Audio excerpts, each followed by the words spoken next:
monde, je vous retrouve pour une nouvelle vidéo et dans celle-ci je vais vous faire mon top 5 de mes lectures romans de cette année. Je m'étais fixé un objectif cette année, c'était de lire au moins un roman par mois et c'est réussi puisque j'ai lu 13 romans. Je pense que c'est déjà pas mal. Et on commence par le top 5. Il s'agit de Double Jeu de Jean-Philippe Blondel. Si vous me connaissez un peu, vous savez que j'adore cet auteur. Je trouve que ses livres sont toujours très justes. Il arrive à nous emporter dans une manière d'écrire qui est toujours différente et je trouve ça hallucinant. Il a jamais la même façon d'écrire, c'est vraiment des personnes différentes. Il y a pas...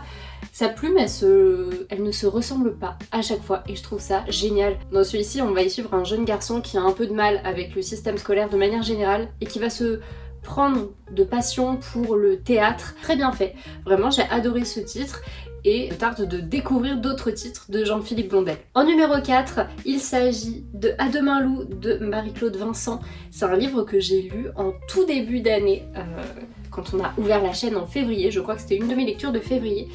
Et ce roman, vraiment, je l'ai trouvé hyper poignant, hyper prenant. On va y suivre une jeune fille, Elisabeth, qui a malheureusement perdu sa sœur. Et on va la suivre durant tout ce processus du deuil qui est très compliqué à faire pour elle parce que quand on est une enfant et qu'on nous dit pas forcément les choses, et bien on a du mal à comprendre ce qui se passe, à voir les autres faire leur deuil, alors que nous on est un peu perdus, on se dit mais...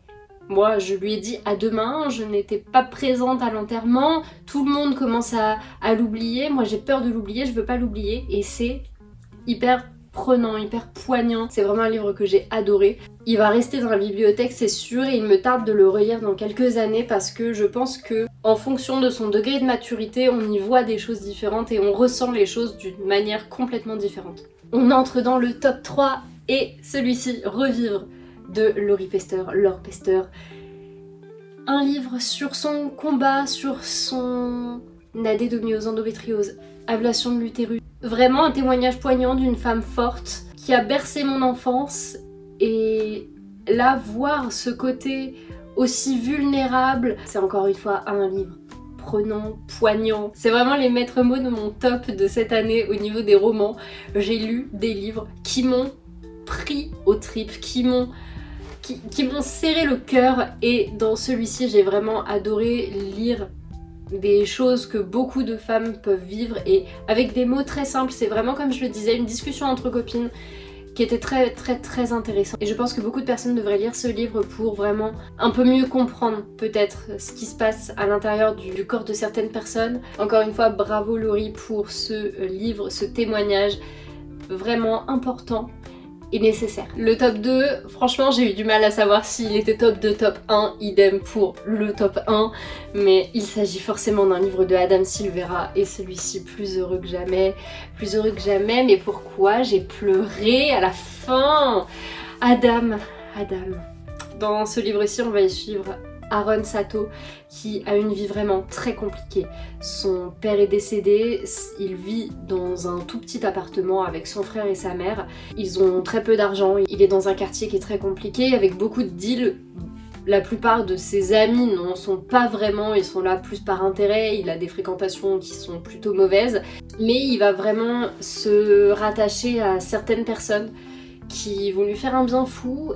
Donc ça redonne vraiment beaucoup d'espoir, beaucoup de vie à ce livre qui est très triste car dans la société dans laquelle Aaron vit, il y a une entreprise qui s'appelle Leteo qui vous propose de vous retirer des souvenirs. C'est forcément très tentant pour certaines personnes qui ont les finances pour le faire, d'oublier certains souvenirs qui peuvent être très douloureux et qui peuvent empêcher de vivre, mais il y a toute une réflexion justement sur est-ce que c'est vraiment utile, est-ce que éthiquement parlant ça a un sens, est-ce que c'est intéressant parce que finalement vous oubliez mais les gens autour de vous n'oublient pas s'ils n'ont pas subi cette intervention, et est-ce que vraiment ça fonctionne sur du long terme, est-ce que c'est pas plus dangereux qu'autre chose. Les livres d'Adam Silvera sont toujours remplis de beaucoup de questionnements sur une société toujours très ancrée dans le monde réel mais avec un peu d'imaginaire, et là Dans ce livre, on a vraiment une image de notre société qui pourrait malheureusement arriver un jour ou l'autre. Et tous ces questionnements auxquels on serait confronté si on était en plein dedans, et ben là on fait un bond dans le futur et on doit se les poser. Et Aaron se les pose et la famille d'Aaron se les pose. C'est pour moi l'un des meilleurs romans de Adam Silvera. Je pense que si vous deviez commencer par l'un de ses bouquins, commencez par celui-ci. Il est vraiment intense et poignant. Le titre de la vidéo. Et évidemment le top 1.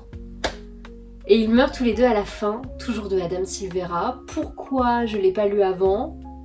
J'en ai aucune idée, mais maintenant je l'ai lu. J'ai lu le 2e tome, il me tarde que le 3e sorte. Parce que, encore une fois, une grosse claque, des grosses larmes. Dans celui-ci, on va y suivre 2 jeunes qui apprennent au détour d'un coup de fil que au cours des 24 prochaines heures, ils vont mourir. Ils ne savent pas quand, comment, pourquoi, ils savent juste que c'est dans les prochaines 24 heures. Et bah maintenant, profitez de votre dernier jour. Ces 2 personnes ne se connaissent pas et ils vont passer leur dernière potentielle 24 heures ensemble à essayer de survivre à cette dernière journée et à essayer de profiter, de faire ce qu'ils auraient aimé faire, de remercier les gens qu'ils aiment autour d'eux. Et c'est vraiment, on se pose parfois la question, et s'il te restait 24 heures à vivre, tu ferais quoi? Et souvent on dit j'irai voir toute ma famille, j'irai prendre un avion pour aller à l'autre bout du monde. Et bien dans ce livre justement, les personnages n'ont même pas à se poser cette question parce qu'on leur impose le fait qu'il ne leur reste que 24 heures à vivre. Mais c'est peut-être 24, c'est peut-être 2 minutes, c'est peut-être 1 heure, ils en savent rien. Donc ils sont obligés de profiter, mais tout en restant très safe. On n'est pas obligé de profiter en allant prendre un avion, en prenant un taxi pour aller à l'autre bout de la ville, juste de faire attention à soi et faire attention aux autres. Et la relation entre ces 2 personnages qui ne se connaissaient pas et qui, par un hasard de la vie, tout aussi morbide qu'ils soient, vont vivre vraiment cette dernière journée. Ils vont pas la subir, ils vont la vivre comme s'il y avait un lendemain en fait. Et c'est ça qui était beau, c'est ça qui était magnifique. La fin, elle vous fend le cœur. Vraiment, la fin, elle vous brise le cœur, même si vous savez ce qui se passe à la fin. Ça vous brise le cœur. Mais c'est ça qui est fort, c'est que même si vous connaissez la fin, on s'en fiche au final, c'est tout le chemin qu'ils vont parcourir. Et bravo Adam Silvera pour sortir des livres comme ça. J'aurais également pu parler du tome 2, donc qui était le préquel, et qui m'a bouleversée, qui m'a retournée, mais vous entendrez encore parler de Adam Silvera l'année prochaine. Et vraiment, petite pépite, découvrez les romans d'Adam Silvera. Et voilà, c'était mon top 5 de mes lectures romans de l'année. Est-ce qu'il y avait du suspense avec Adam Silvera en top 2 et top 1? Je ne pense pas, honnêtement. Mais écoutez, mes lectures sont mes lectures. Je pense me remettre le même objectif pour l'année prochaine, de au moins un roman par mois, parce que ça m'a vraiment permis de faire des super découvertes. Comme la Adam Silvera, je m'attendais pas du tout à aimer autant cet auteur. J'ai pu diminuer un peu ma palle de romans en faisant ça, et j'ai pu me rendre compte qu'effectivement la fantasy et les enemies to lovers n'étaient pas faits pour moi. N'hésitez pas si vous avez des romans un peu dans le même genre, vraiment littérature ado mais avec des thématiques, des choses très poignantes dans le style de Adam Silvera. Je suis complètement à fond, donnez-moi les titres. N'hésitez surtout pas à me dire en commentaire ce que vous avez aimé comme lecture aussi cette année. Et moi je vous dis à bientôt pour une prochaine vidéo. Salut!